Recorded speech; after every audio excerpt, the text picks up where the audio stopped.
Prostate cancer does tend to occur in families, and so when we have a patient that has prostate cancer, we suggest that he make sure that his male children start getting evaluated at age 40.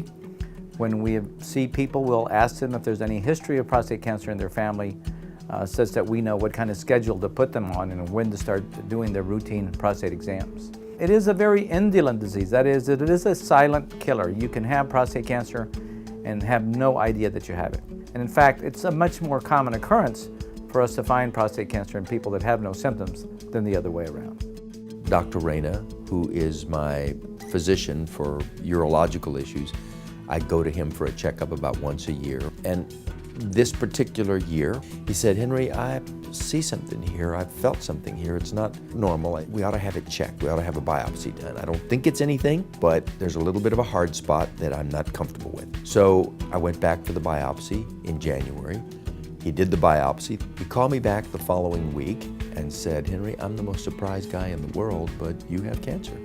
You have very early, very manageable prostate cancer, and we should immediately meet and talk about the options." Henry, and ultimately, I think he decided that of the choices that we had discussed, that radiation therapy in the form of IMRT, which is what's called intensity modulated radiation therapy, was going to be best for him. So I wanted the happy medium between doing something on the one hand, but not doing something invasive with a lot of side effects, something with the least possible damage, and that's where the radiation came in. In some ways, we were blessed to have Henry here in San Antonio. In a lot of ways, we're blessed to have Henry here in San Antonio. But in the area of prostate cancer, he's been a champion, and he's been a real hero. He's much more than my urologist.